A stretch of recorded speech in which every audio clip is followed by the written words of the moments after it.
PlayStation have kindly sent me 2 Access controllers, and also because I didn't have a PlayStation, they've also sent me a PlayStation. I've already gone through an unboxing video which you can watch here, but let's go through the setup of the Access controller. Hi guys, after a day I've managed to get the PlayStation set up and I'm ready to test out this Access controller, which I am so excited about. So let's head straight into setting it up. The first thing I need to do is plug the controller into my PlayStation using the USB cable that came with it. You just plug the USB-C cable into the USB hole on the back of the Access controller, which can be found here alongside the 3.5mm switch holes. I normally really struggle with cables, and this is going to be the thing that I think I struggle with most when it comes to this controller. Once you've got your USB-C cable plugged into both the PlayStation and your Access controller, press the PlayStation button, which is on the front of the joystick. Now it will come up with an Access controller and who you want to assign it to. I'm going to assign it to myself. I'm also doxing myself right now, so I'm going to blur that out. Simply press down on the middle button on the Access controller, which acts as X. Now we have a tab up here that allows you to tailor your Access controller to your own experience. For the time being, right now it is saying the joystick is move, the big button in the middle is X, and my current button on the far right is circle. So let's get started. Once you're greeted by this, you get asked if you'd like to use 2 controllers together. Now I know I'm going to want to use 2 controllers, so what I'm going to do is I'm going to unplug this one, get the other one out of the box, and set them up so they work alongside each other, which is a really cool feature that PlayStation have. So I'm now going to open my second Access controller, get that out of the box, get that connected so we can pair these 2 together and work in tandem.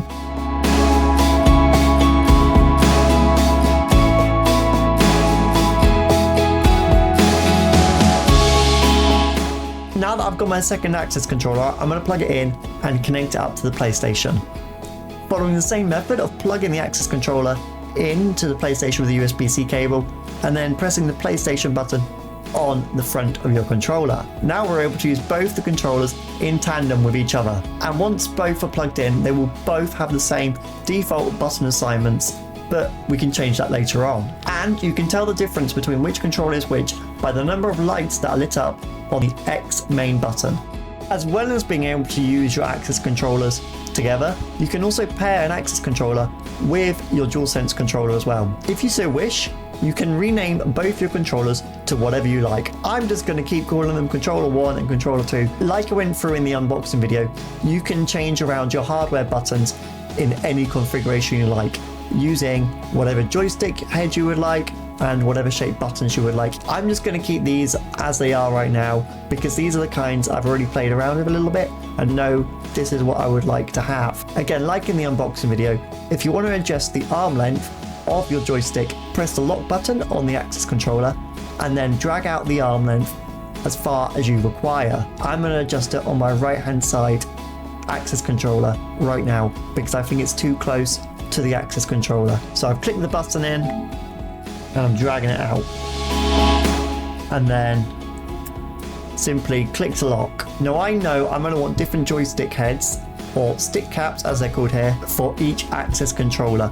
That's because I have different levels of strength and grip in both of my hands, and I've already set this up. And if you want to try different button caps as well, you can do that as well. I've already changed all my button caps around, and this animation shows it a lot clearer on how to do that than my unboxing video did. You can also use external devices. I personally am going to try and use my Sip and Puff device that I use when also gaming on my PC. This is just going to help me free up my hands a little bit more, and using the 3.5mm switch ports that are on the back of the controllers, I'm going to plug in my Sip and Puff device. I've got my headset on, which has my Sip and Puff device attached to it, and I'm not going to plug in the 3.5mm cable right into the back of one of those ports on the Access controller. Now I've got that plugged in, let's get into the next bit. You can freely assign whatever button assignment you like to whatever button on whichever Access controller you like. So it's fully customizable to whatever needs and usage you want. And also the controller orientation is also fully customizable, which is something I'm going to take advantage of because I know I would like my right hand Access controller joystick at 3 o'clock rather than at 9 o'clock. And also you can set up profiles to depending on what game you want to play. So let's go create a profile, taking into consideration the button assignments that I'd like and the orientation of the joystick. Simply click create profile, and we're going to start off with Access Controller 1. Now with my Access Controller 1, which is this one right here on my left hand side, I'm going to have the joystick on the left hand side, so I'm going to click left. When setting up your Access Controller button assignments, you use the default button assignments that you use to get this far. Now for ease, I'm going to keep the center button as X,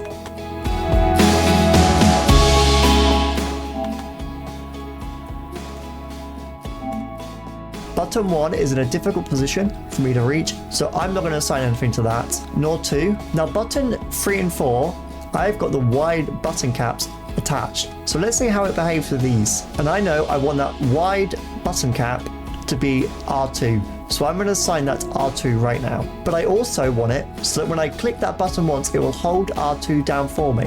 Which means if I push down that button once, it will hold it until I press it again and to toggle it off. I'm going to leave button 4 empty because button 3 and button 4 cover the same area with the wide button cap. Button 5, I'm going to assign a circle.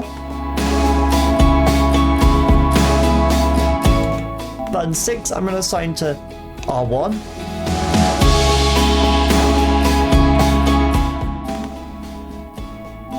But another thing you can also do is assign a button that's also pressed simultaneously to that one. So if you're ever playing a game where you need to carry out 2 button presses at the same time, but struggle doing that, you can just assign it here. So I'm going to assign R1 and L1 to both happen at the same time when that button 6 is pressed.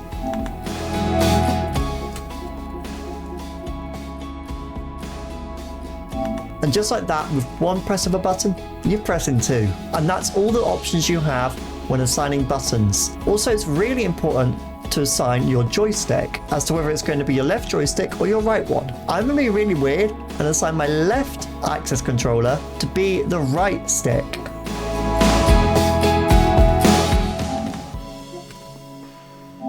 And I'm not going to assign a stick press for that controller either. Obviously, as I've plugged in my sip and puff device, I need to assign that expansion port a button. So again, just go onto there and click assign button, which I'm going to assign as L2. And once you've done this, it gives you the option to assign which access controller that profile goes to.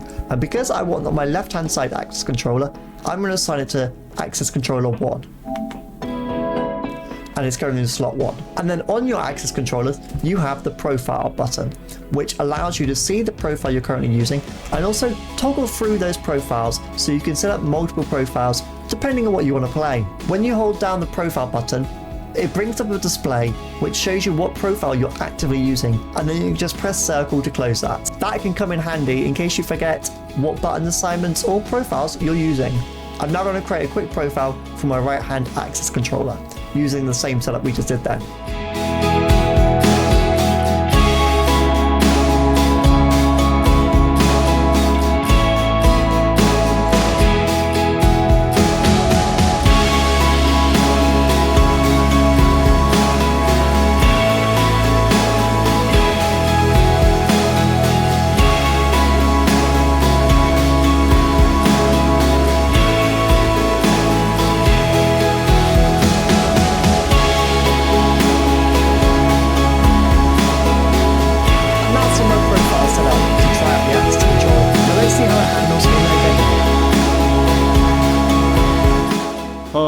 Hi, this is Editing Woolsies. I've just realized all my video footage of me playing Spider-Man is corrupted.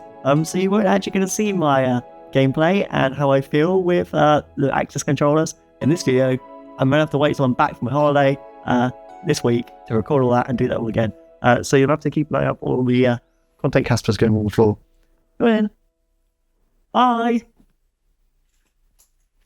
Boom.